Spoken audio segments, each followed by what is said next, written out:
à venir à Merasso. Et il faut savoir aussi, le personnage, il est très connu.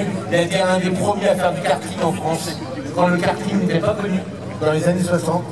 Il a été champion de France aussi? Non, je me trompe tout le temps là-dessus. Oui, alors mon frère a été 2 fois champion de France. De karting. De karting, il a écrit des livres qui ont appris la mécanique de karting, on peut dire à toute la France entière. Il fait référence. Je connais des professionnels qui, avec du mal, avec un couteau sous la gorge, disent oui, c'est ton frère, on l'a appelé ce qu'on savait pas. Voilà. Le karting est né en gros au début des années 60. Au début des années 60, j'ai vu un jour un kart au salon de l'auto dans le Grand Palais. C'était à la sortie, c'était en 58. On m'a dit, ça vous intéresse pas? Oh, j'ai dit non, et 6 mois après, je fabriquais mon premier kart. Voilà. Et j'en ai un toujours qui est chez moi, qui date de 62, avec lequel je fais du kart rétro. Bon, voilà. Aujourd'hui, il existe des manifestations avec des karts rétro. Il a été à l'origine des premiers quand même du mouvement de karting en France. Et tous les pilotes de Formule 1 aujourd'hui sont passés par le karting. Donc tu es un peu leur grand-père, leur arrière-grand-père. Oui, c'est moi qui ai... Enfin, je suis à l'origine du kart club de Vannes, mais le seul problème, c'est que j'avais 18 ans. Et à 18 ans, on avait le droit de rien faire. T'es pas majeur. J'étais pas majeur. C'était donc ma maman qui allait faire paraître les annonces dans les journaux pour les réunions. Et quand le club s'est fondé, je n'ai même pas le droit de faire partie du bureau parce qu'il fallait avoir 21 ans. Voilà pour l'histoire. Voilà, il a tenu aussi la piste de karting de l'OEAC qui est très connue. C'était pendant 10 ans. La société Loécart. Voilà, le patron à l'OEAC. Avec Michel Homel et Gérard Poussin. Voilà, toute une histoire, moi-même. Toute une époque. Allez, on revient à la Lotus. Cette Lotus Élan, qui date des années... Alors, comme le 70 à 73, ça c'est les derniers modèles. C'est une Élan Sprint. Honnêtement, je ne sais même pas combien d'Élan Sprint ont été fabriqués d'ailleurs. À la place de 110, 115, 117, les chiffres annoncés par Lotus, comme beaucoup de constructeurs, étaient très aléatoires. Ouais. Et ce moteur est donné pour 127 chevaux, donc la puissance d'un Gordini en faisait 129. Il a une particularité, c'est qu'au départ, le Ford de Kent, c'est un Ford Lambda, sur les petites...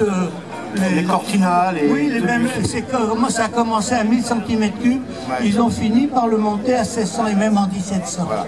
Et la particularité de celui-ci, c'est qu'il a une culasse Lotus. Alors, il a une culasse Lotus qui fait que ce moteur, il n'a pas 2 arbres à cam en tête, si, mais il a 3 arbres à cam. Parce que c'est un bricolage, si on peut dire, un beau bricolage. Donc les soupapes sont en arbre à cam en tête, mais ils ont dû conserver l'arbre à cam d'origine parce qu'il entraînait la pompe à huile et la tête d'Elco. Et il sert à ça. Voilà. J'ai 3 arbres à cam sur cette voiture. Il n'y en a pas beaucoup qui peuvent en dire autant. Voilà, donc ce moteur, il faisait à peu près 126 chevaux. Oui, oui, c'est ça. 120 et 126 chevaux. Voilà, il était alimenté par 2 carbures. C'était des Lorto. C'était des Lorto, enfin c'est identique au Weber, c'est le même procédé. Et c'était une voiture très légère, parce qu'elle fait 700 kg. Même pas, même pas 700 kg. Non. Donc une voiture toute en polyester, comme toutes les Lotus. Un châssis, comment? Poutre. Un châssis poutre. Attendez qu'ils le disent. Et ils ont continué après. Bon, avant, ils n'avaient pas de châssis. Celles qui gagnaient au Mans, les élites, c'était un bloc de plastique avec des suspensions fixées sur du plastique. Il n'y avait pas de châssis. Il fallait oser. Bon, après, il y a eu celle-là avec un châssis, poutre. Et puis, ils en ont fait une deuxième très connue, qui est l'Europe. Il y en a toujours plusieurs exemplaires ici. Et c'est un châssis poutre aussi. Un châssis poutre, j'ai des photos quand je refais des voitures comme ça. Maintenant, je le ferai peut-être plus parce que j'aurai mal aux épaules. Mais ça fait entre 40 et 50 kilos et on fait le test sur l'épaule. Voilà, le châssis, quand il est tout nul, le châssis, on le prend, moi je l'ai fait avec la mienne, on le prend à bout de bras, on le porte. C'est très très léger, un châssis poutre. Donc les voitures Lotus, par définition, sont des voitures très légères. Ouais, exactement, ah bah oui. Et aujourd'hui, c'était la devise de Lotus. Ça a bien changé aujourd'hui parce qu'ils sont passés dans l'électrique et c'est beaucoup plus lourd. Enfin bref, on va pas... voilà. On a une voiture qui est, regardez l'intérieur, qui est minimaliste, hein. C'est-à-dire que si vous n'entendez pas votre voisin, la route va être longue, on peut s'entendre avec lui. Et comme toutes les Lotus, c'est une voiture assez atypique. Alors cette version a un tableau de bord en bois, hein, ça n'a pas toujours été le cas sur les premières, et c'est une belle finition. Et j'adore ce tableau de bord de l'époque, sur ces Lotus, avec ce petit volant, regardez. C'est une voiture, cette voiture c'est un jouet, c'est un karting, pour en revenir au karting. D'ailleurs c'est très très joueur. Et sur une route sinueuse, vous ne pourrez pas la suivre. N'importe quelle voiture, vous ne pourrez pas la suivre. C'est pas la puissance qui compte, comme disait Chapman, c'est la maniabilité, c'est la légèreté. Et voilà, un peu de chevaux quand même. Et puis, hop, roule ma poule. On va dire ça comme ça. Alors aujourd'hui, les coupés sont à la limite plus rares que les cabriolets. Pourtant, ils ont une belle ligne, hein.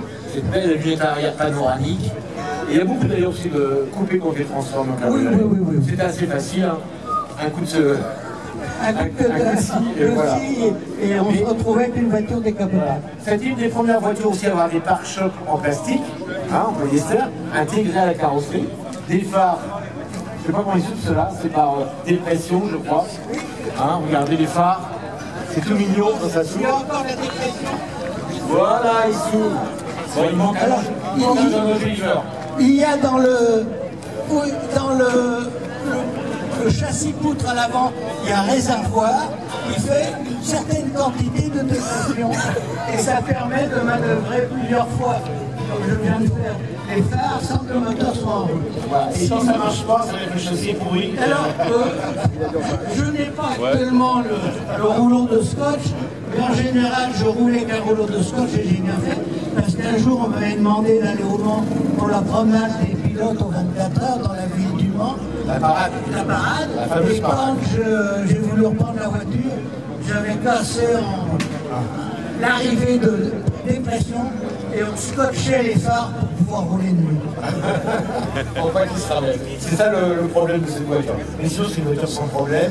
Ce sont des voitures conçues par un grand spécialiste, Colin Chapman. Il concevait ces voitures comme des monoplaces, en fait, des trains roulants. Donc c'est des voitures très directionnelles, très vives. Et c'est un plaisir, Celui qui n'a jamais conduit ce genre de voiture, il ne peut pas savoir. C'est un plaisir à conduire. Hein? Alors celle-là, quand on est en position de conduite, on est bien, on est même parfait. Mais, oui, bien sûr. Alors, tu vas voir, on est quand même très encastré. On se demande comment on peut rouler là-dedans. L'Europe est beaucoup plus agréable pour conduire. Ouais, peut-être, oui. Ah, c'est sûr. Alors l'Europe, on est presque allongé dans l'Europe. Hein. Oui. L'Europe, c'est semi-allongé. Hein. Moi, je me rappelle quand j'ai acheté l'Europe, hein, ça fait 1 mètre de haut, j'étais comme ça. Là, on est un peu plus droit, mais quand même, ça reste une petite voiture, mais très agréable, on fait bon vivre. Parce que c'est très agréable le tableau de bord, hein, comme je vous disais. Le petit volant Lotus, génial, et franchement, c'est top. J'adore ces voitures. Tu aurais des problèmes parce que sur toutes les voitures, je suis obligé de mettre des rallonges de pédales. Des rallonges de pédales? Oui. Parce qu'il n'est pas très grand en fait, hein. Il a la tête jockey. En fait, j'ai des trop petites jambes par rapport à mon corps. On a déjà des vitres électriques. Quand je suis assis, je suis bien, mais je ne touche pas les pédales. Alors sur toutes mes voitures, j'ai des rallonges de pédales. Donc c'est une voiture qui est bien équipée, il y a des vitres électriques quand même, pour l'époque c'est déjà pas mal. Et franchement, on a toutes les informations sous les yeux. Et j'adore ce petit volant, franchement. Oui, il y a beaucoup de choses qui viennent de la Triomphe. Hein. Oui, la direction, c'est un boîtier Triomphe. Voilà, Chapman, de toute façon, à part la carrosserie et le châssis, ne fabriquait rien. Il achetait du matériel anglais, au moins cher possible. Exactement. Chapman, hein, et ça donnait ses voitures à l'arrivée. C'est un patchwork avec différentes pièces. Voilà ce qu'on pouvait dire. J'ai pris beaucoup de retard, je sais. Aujourd'hui, c'est particulier, hein, c'est peut-être pour ça. Merci en tout cas, parce qu'il a été un des premiers, comme je disais, à venir à mes rassemblements. On se connaissait déjà un peu avant avec le Lotus. Et je l'en remercie, qui a attiré aussi d'autres Lotus. À un moment donné, il y avait tout un espace Lotus qui existait toujours là-bas. Maintenant, il y a une marque allemande qui tend à nous foutre dehors. Je ne dirais pas le nom. Vous m'avez dit à l'époque, je vais faire un espace Lotus. J'ai dit, si un jour vous avez au moins 10 Lotus à venir, tu auras ton espace. Le mois d'après, il y avait Eddie Le Tous, qui s'était débrouillé pour avoir les deux. Merci à toi. Merci, et à ton épouse qui est dans le coin, parce que c'est une fidèle aussi, parce que c'était pas rare de voir deux lotus arriver ici, madame et monsieur. Hein. On a même fait, une fois, nous sommes arrivés 4 lotus. Avec il y avait les enfants, madame et toi. Et oui, les enfants, et là, on avait l'Élise, l'élan, l'Europe et la Cévennes. Je crois que tu étais le seul. 4 voitures ici au rassemblement. Bravo, vous pouvez l'applaudir. Un fan de Lotus. Et il restera jusqu'au bout, fan de Lotus. Merci à lui encore. On va présenter après la